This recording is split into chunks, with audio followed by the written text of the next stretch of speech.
Muy buenas, estamos aquí encontrándonos nuevamente. Mi nombre es Alexander Castro, psicólogo, especialista en adicciones.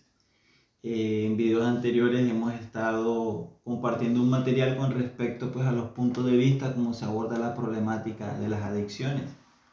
Y bueno, es una de las actividades donde promoción mental para la salud, realiza a través de estos espacios para generar conciencia, para dar orientación, información que permita sobrellevar la problemática del consumo de sustancias de un ser querido o de una persona interesada que desee iniciar su proceso de recuperación.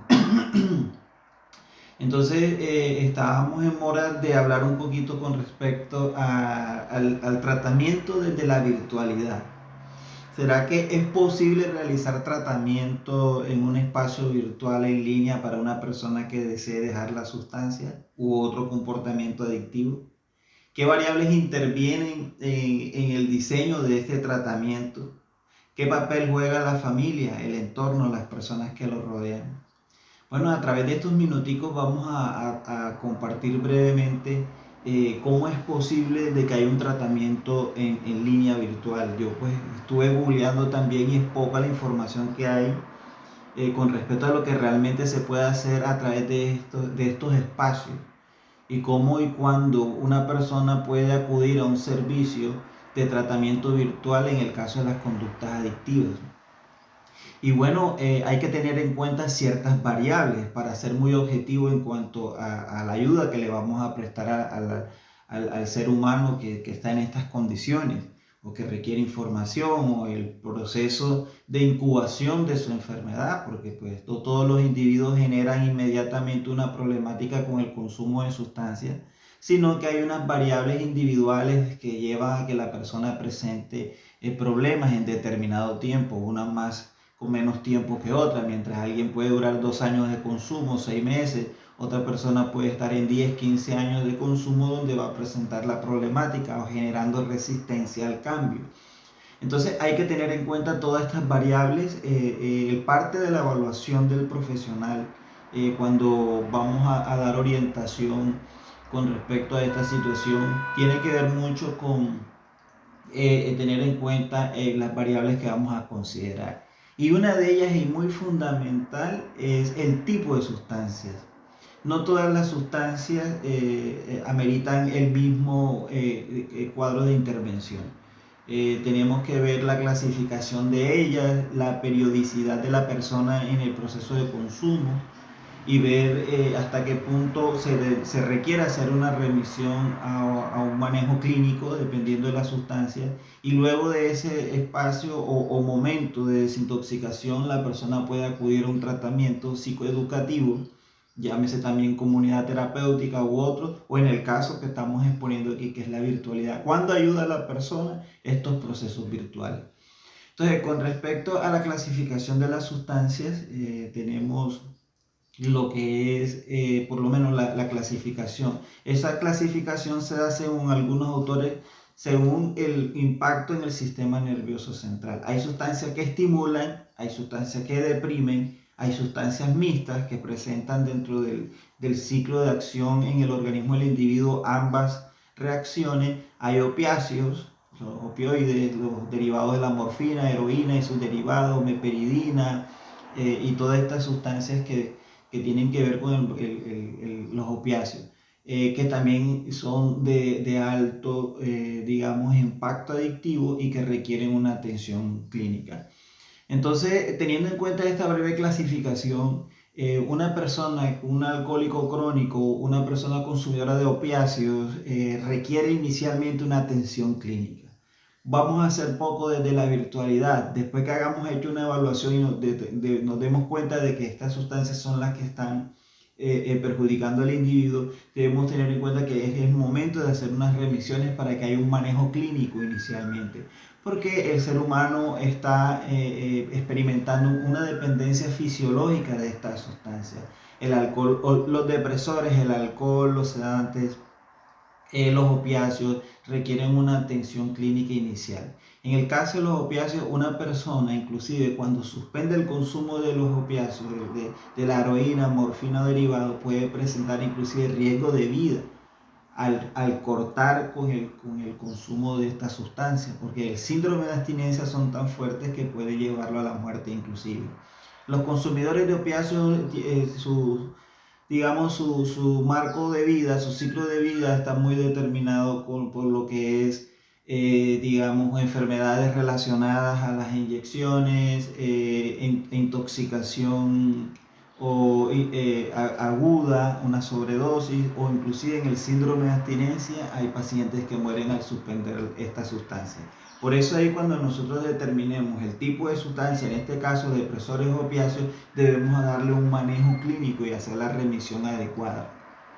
Que la persona va a vivir un proceso de desintoxicación 20, 30 días, 2 meses, 3 meses, perfecto. Luego de ese periodo donde se ha estabilizado, se puede abordar un acompañamiento virtual y es ahí donde entra, digamos, la eficacia de este tratamiento, del acompañamiento terapéutico desde estos espacios, donde vamos a generar al individuo una serie de herramientas y de ejercicios para que él mantenga esa etapa, digamos, que continúe el proceso de tratamiento, porque sabemos que las conductas adictivas son tratamientos de 1 año y más, o por no decir toda la vida, porque siempre queda esas características en el ser humano que le puede llevar, como toda enfermedad, a recaer nuevamente en el consumo, si no da atención a las herramientas, al ejercicio, al tratamiento requerido para mantenerse sin consumir.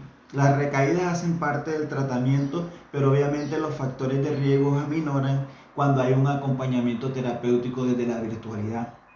Y ahí entra lo que son las psicoeducativas, todo el material psicológico que se requiere, el acompañamiento adecuado, lo que es establecer un vínculo, rapport terapéutico, donde en esa química que se establezca con el paciente o con el cliente, dependiendo pues la inclinación del psicólogo, podemos ser una persona que le está aportando a su proceso de recuperación. Ahí funciona el proceso terapéutico desde la virtualidad.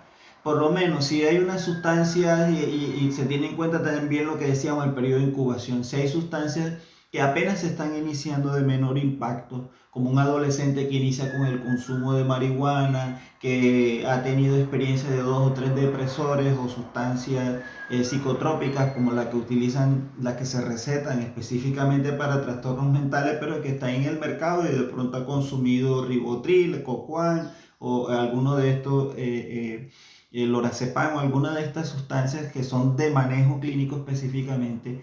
No necesariamente requiere una hospitalización enseguida cuando mamá o papá se han dado cuenta que está consumiendo o que ha probado droga o que inclusive lleva apenas unos meses. Ahí se puede dar una orientación desde la virtualidad a ese individuo que está iniciando ese proceso de consumo, y también a la familia, que es otra variable que se presenta. Entonces, estas 3 variables son importantes: el tipo de sustancia, la periodicidad con que el individuo está consumiendo y el contexto familiar. Porque a veces anteriormente se pensaba que la oveja negra de la familia era el que necesitaba el tratamiento y ya.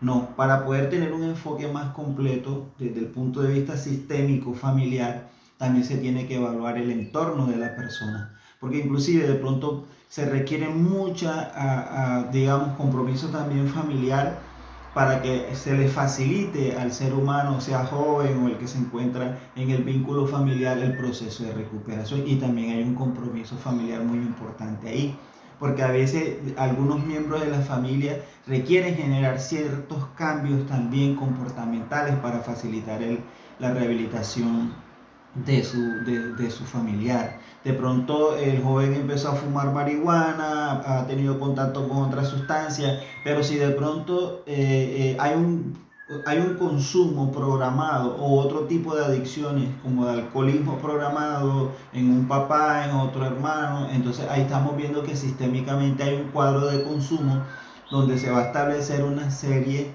de relaciones, digamos, patológicas dentro de la familia, de codependencia, de consumo de otras personas, porque son sustancias legales o cualquier otra variable, que se requiere que la familia también genere ese proceso. Entonces es muy importante evaluar lo que tiene que ver con el entorno familiar, cultural inclusive, porque hay culturas de ingestas de alcohol programado los fines de semana, donde nos hemos normalizado el drogarnos con alcohol o tener patrones de bebida cíclicos y ya lo estamos viendo como normal y no sabemos que ahí estamos abonando a un proceso de consumo. En la terapia virtual también se requiere dar esta información a la familia. También no solamente se trabaja con el individuo, todo esto después de la herramienta de la evaluación, que es lo que los profesionales hacemos cuando nos tropezamos con estos casos, cuando acuden a nosotros a consulta. Evaluamos no solamente el individuo, sino su entorno familiar, las oportunidades que tenga para facilitarle a la persona su proceso de recuperación. Entonces, la virtualidad, toda esta información es muy importante porque le va a facilitar al individuo desde la virtualidad el acompañamiento necesario o las psicoeducativas, la orientación y la información que logre, digamos, establecer ciertos comportamientos protectivos en la familia y en su entorno, que faciliten que la persona se mantenga, se aleje del tipo de sustancia, que veamos y evaluemos si es un consumo circunstancial o si se ha desencadenado un consumo problemático o que requiere algún tipo de remisión más importante. Entonces todo depende del manejo que se le dé en la evaluación y la información que se le dé. Bueno, estos escenarios son muy importantes. Yo agradezco a las personas que han mostrado interés y están preguntando. Pues más adelante pues también podemos hacer pues en vivo, contestar preguntas, porque promocionamos la salud mental. Promo mental, promoción mental para la salud. Muchas gracias por escuchar este video hasta acá y si crees que a alguien le puede servir, pues compárteselo. Muy amable.